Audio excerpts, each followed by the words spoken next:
Assalamualaikum warahmatullahi wabarakatuh. Perkenalkan, nama saya Tony Oktarian. Di sini saya akan membahas secara singkat mengenai apa yang saya ketahui tentang blockchain. Blockchain adalah sebuah cara menyimpan data secara digital yang saling terkoneksi antara satu perangkat menggunakan perangkat lainnya. Perkembangan teknologi ini sedang populer karena marak dipergunakan. Salah satu alasan mengapa teknologi ini banyak penggunanya adalah karena banyak orang yang menduga sistemnya yang lebih transparan. Jika dipandang dari namanya sendiri, blockchain ini terdiri dari dua istilah, yaitu block dan chains. Block itu sendiri berarti kelompok, sedangkan chains berarti rantai. Bila melihat di kedua istilah tersebut, maka pengertian blockchain artinya sebuah kelompok yang saling terhubung, mirip sebuah rantai. Blockchain sendiri merupakan teknologi penyimpan data digital yang media penyimpanannya akan saling terhubung satu sama lain layaknya sebuah rantai. Peranan blockchain dalam pemerintahan saat ini, pemerintah dapat memanfaatkan teknologi blockchain untuk memberikan keamanan cyber, optimisasi proses birokrasi, dan mengintegrasi layanan yang terhubung sekaligus memperkuat kepercayaan dan akuntabilitas. Blockchain sebagai teknologi dengan format buku besar yang didistribusikan dapat dimanfaatkan untuk mendukung berbagai aplikasi pemerintah dan sektor publik.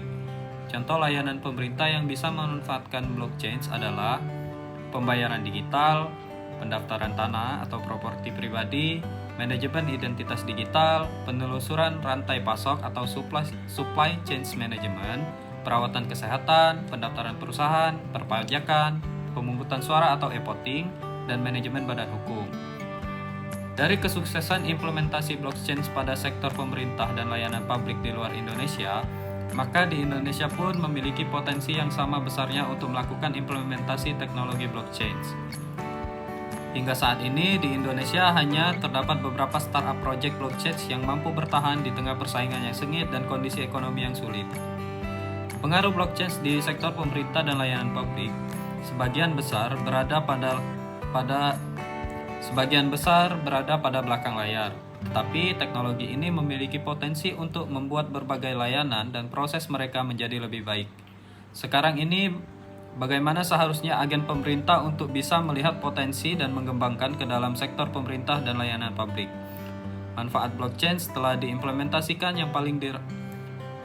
Manfaat blockchain yang saat ini telah diimplementasikan oleh pemerintah yang manfaatnya dapat dirasakan adalah keamanan, efisiensi, transparansi, kecepatan, serta mudah ditetapkan untuk organisasi sektor publik.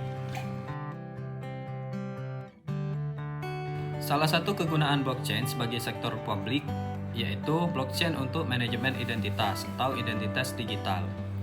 Istilah identitas yang banyak disebut di era blockchain adalah Self-Sovereign Identity atau SSI, yang berarti seorang individu seharusnya memiliki dan memegang kontrol atas identitasnya tanpa intervensi atau otoritas apapun. SSI memungkinkan seorang untuk berinteraksi di dunia digital dengan kebebasan dan kapasitas trust yang sama dengan dunia offline. Pemerintah atau government dan juga perusahaan saat ini memiliki atau membagikan begitu banyak informasi yang saling terkait satu sama lain, seperti lokasi seorang saat bekerja, sampai di mana mereka tidur saat malam hari, mereka terkait dengan siapa atau mereka membeli apa. Sedangkan setiap orang juga memiliki informasi-informasi dari pihak mereka seperti tanggal lahir, ijazah, universitas, lisensi bisnis, ID card karyawan, dan ada banyak lagi berbagai dokumen lainnya. Di dunia fisik, informasi ini direpresentasikan sebagai kartu atau sertifikat yang disimpan oleh masing-masing individu dan biasanya disimpan di dompet atau safety deposit box dan ditunjukkan kepada otoritas saat individu tersebut perlu membuktikan sesuatu terkait mengenai identitasnya.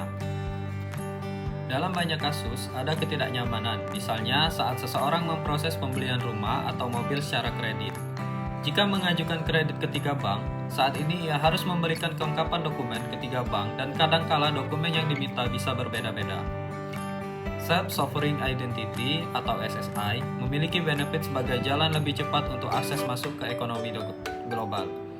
Di samping akses lebih besar kepada jaminan pelindungan hak asasi manusia, terutama bagi warga negara dunia ketiga, dengan ketidakstabilan ekonomi, sosial, politik, keamanan, sehingga sulit memiliki data kependudukan.